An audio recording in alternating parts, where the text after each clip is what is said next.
Hello बच्चों, आज हम आपके लिए हिंदी के कुछ एमसीक्यू लेके आए हैं।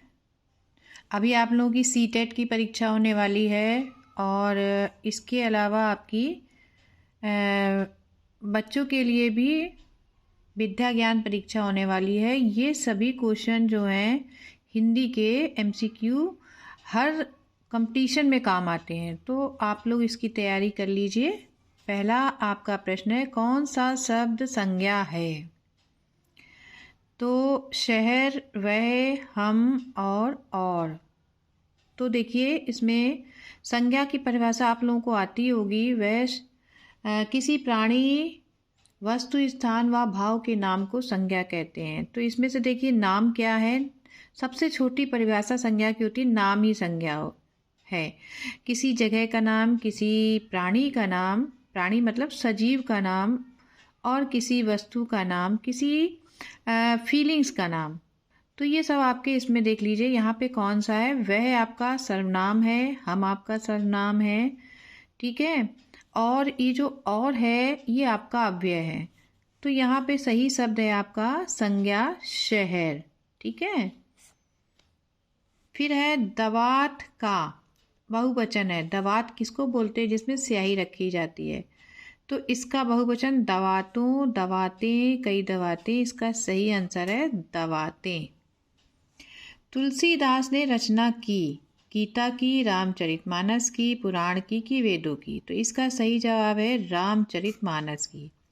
तुलसीदास ने रामचरितमानस की रचना की है हिंदी भाषा में, ठीक है। और जो रामायण है ना, उसी को इन्होंने हिंदी भाषा में अनुवाद किया, ठीक। रामायण की रचना किसने की? तो रामायण की रचना आपकी वाल्मीकि ने की थी और संस्कृत भाषा में लिखी थी। कौन सा शब्द सर्वनाम है? अगला प्रश्न है आपका, गरीब, रोया, वे, अंडा। तो इसमें सर्वनाम वे शब्द होते हैं जो संज्ञा के स्थान पर प्रयोग किए जाते हैं। गरीब आपका संज्ञा है, रोया आपकी क्रिया है, अंडा आपकी संज्ञा है। तो सही जवाब है इसका वे। सर्वनाम में बहुत से सर्वनाम होते हैं, आप इनका सारे एग्जाम्पल देख लीजिएगा। चंद्रमा का पर्यायवाची है दिनकर, भानु, कनक और शशि। दिनकर आपका दिन में निकलता है, सूर्य का पर्यायवाची। भानु भी सूर्य का पर्यायवाची। कनक माने सोना और धतूरा दोनों होता है। और शशि माने होता है चंद्रमा। सूरदास किसके पद गाया करते थे? सूरदास ने किसके बाल लीला का बहुत अच्छा वर्णन किया है? विष्णु के, राम के, गणेश के कि कृष्ण के? तो इसका सही जवाब है आपका कृष्ण के। अगला प्रश्न है आपका, राम का जन्म कहाँ हुआ था? अयोध्या में, मथुरा में, नंदगांव में कि बरसाना में? तो इसका सही जवाब है अयोध्या में हुआ था, जिसको तुलसीदास ने अभद्र कह के संबोधित किया है।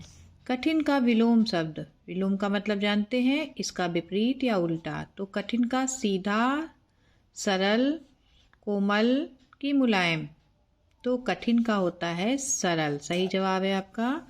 भानु किसका पर्यायवाची है? सूर्य, चंद्रमा, कमल, पहाड़। तो अभी पिछले देखिए, अभी हमने जो पिछला बताया ना, उसमें बताया था आपको भानु आपका सूर्य का पर्यायवाची है। फिर अब प्रश्न नंबर 10 से लेकर 14 तक निम्नलिखित गद्यांश का ध्यान पूर्वक अध्ययन कीजिए और प्रश्नों के उत्तर दीजिए।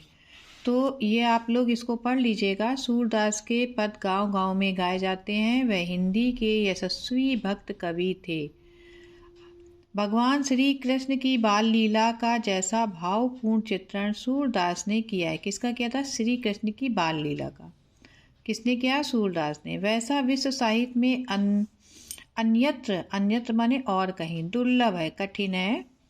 ब्रज भाषा की पूरी मिठास सूर के पदों में भर गई है। ब्रज भाषा में इन्होंने लिखा था।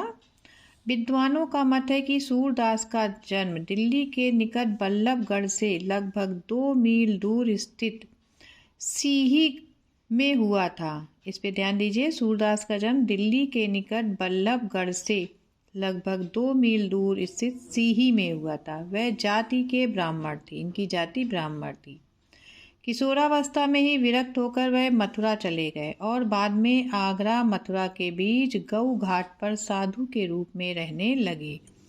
उन्होंने अपना एक पद बनाकर स्वामी वल्लभाचार्य को सुनाया। अच्छा, इसमें आप लोग एक बात ध्यान दीजिए, इसमें जहाँ पे हमने पॉइंट रखा है बिंदी, ये इंग्लिश का फुल स्टॉप है। कई पेपर्स में पूर्ण विराम न लग करके फुल स्टॉप लगे हैं, तो इस पे ध्यान दीजिएगा। बिंदी लगी है तो ये आपका पूर्ण विराम होगा, फुल स्टॉप होगा, और अगर कॉमा लगा है तो आपका कॉमा होगा। हाँ, तो इन्होंने अपना एक पद बनाकर स्वामी वल्लभाचार्य को सुनाया। इससे वह सूरदास से बहुत प्रभावित हुए। उन्होंने सूरदास को अपना शिष्य बना लिया। उन्हीं की आज्ञा से सूरदास ने संस्कृत के श्रीमद्भागवत महापुराण के आधार पर श्री कृष्ण का विस्तार पूर्वक पद्य शैली में वर्णन किया। देखिए, इस तरह से आपका विद्या ज्ञान परीक्षा में इस तरह के अनुच्छेद आते हैं। इसी के अलावा सीटेट की परीक्षा में भी इसी तरह के आपके अनुच्छेद आते हैं। इसका स्तर थोड़ा सा कक्षा 6 के बच्चों के हिसाब का है, ठीक है, क्योंकि ये जो आपका विद्या ज्ञान परीक्षा उसके हिसाब का पेपर तैयार किया गया है। लेकिन सीटेट वाले बच्चे भी पढ़ के समझ सकते हैं। अब इसी अनुच्छेद का प्रश्न बने हैं। सूरदास के गुरु थे, तो सूरदास के गुरु कौन थे? श्री कृष्ण, वल्लभाचार्य, रविदास और हरिदास। अगर आपको एक बार में प्रश्न छांटने में दिक्कत हो रही हो, इसमें टिक लगाना होगा, तो आप पैसेज को फिर से पढ़ सकते हैं। सूरदास के गुरु कौन थे? देखिए यहाँ पे उन्हें अपना देखिए यहाँ से है आपका वल्लभाचार्य थे इनके गुरु। ये लिखा है वल्लभाचार्य को इन्होंने सुनाया। उन्होंने सूरदास को अपना शिष्य बना लिया। इसका मतलब सूरदास के जो गुरु थे वो थे वल्लभाचार्य। कौन थे? सूरदास के गुरु थे आपके वल्लभाचार्य। ये सही उत्तर है। फिर है सूरदास ने किसकी लीला का वर्णन किया? सूरदास ने किसकी लीला का वर्णन किया? तो देख लेते हैं हम लोग, सूरदास ने किसकी लीला का वर्णन किया? श्री कृष्ण की बाल लीला का वर्णन किया। तो आपका उत्तर हो गया, सूरदास ने श्री कृष्ण की बाल लीला का वर्णन किया। फिर है सूरदास किस जाति के थे? क्षत्रिय, वैश्य, ब्राह्मण की शूद्र। तो सूरदास आपके देखिए यहाँ पे दिया गया है, तो इसलिए आपको पैसेज को ना बार बार पढ़ना पड़ेगा। सूरदास ये है, वह जाति के ब्राह्मण थे। तो सूरदास जाति के ब्राह्मण थे, सही है। फिर है सूरदास का जन्म कहाँ हुआ था? तो मथुरा में, गोकुल में, वृंदावन में। आप पैसेज फिर से पढ़िएगा, देखिएगा। सूरदास का जन्म हुआ था आपका ये देखिए दिल्ली के निकट बल्लभगढ़ से लगभग 2 मील दूर सीही में हुआ था। तो सूरदास का जन्म कहाँ हुआ था? सीही में। फिर है सूरदास के पद कहाँ गाए जाते हैं? तो इसमें देख लीजिए सूरदास के पद कहाँ गाए जाते हैं। पहले में है सूरदास के पद गांव-गांव में गाए जाते हैं। तो सूरदास के पद गांव-गांव में गाए जाते हैं। अब है घोड़ा शब्द का स्त्रीलिंग है, बताइए। घोड़ा, घोड़ी, गुड़िया की घूड़ी? तो घोड़ा शब्द का स्त्रीलिंग है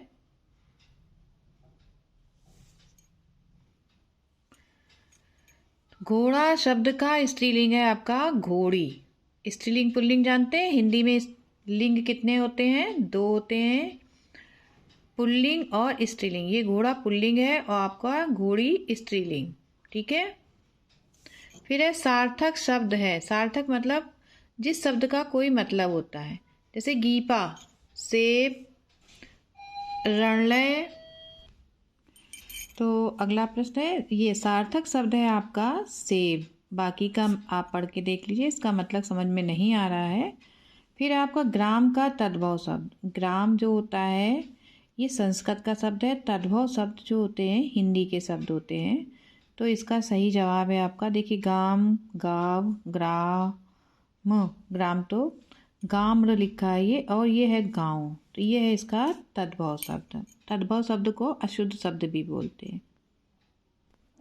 हिमालय का संधि विच्छेद है। देखिए इसका बिल्कुल सही जवाब है हिमधन आलय। ठीक है, दीर्घ संधि है आपकी। स्वर संधि के 5 भेद होते हैं, उसमें से एक भेद होता है आपका दीर्घ संधि। तो इसमें आपको सीधे सिर्फ इतना पूछा गया है, हिमालय का संधि विच्छेद। हिम धन आलय। गृह प्रवेश किस प्रकार का समास है? तो देखिए, गृह प्रवेश में विभक्ति है। गृह का प्रवेश या गृह में प्रवेश, दोनों में आपका तत्पुरुष समास आता है। अपमान शब्द किस उपसर्ग से बना है? तो अपमान शब्द अप उपसर्ग से बना है। द्रव्यवाचक संज्ञा का चुनाव कीजिए। तो द्रव्यवाचक संज्ञा, जो भी लिक्विड चीज़ होती है वो आपकी द्रव्यवाचक संज्ञा है। दूध। ठीक है, गुण शब्द का विलोम शब्द है अवगुण। और किताब शब्द का बहुवचन है किताबें। ठीक है, पानी शब्द का पर्यायवाची है आपका नीर। क्या है? नीर। फिर ये एक प्रश्न आपका इसमें देख लीजिए, एक बिंदु से कितनी सरल रेखाएं जा सकती हैं? अनेक। कितनी? अनेक।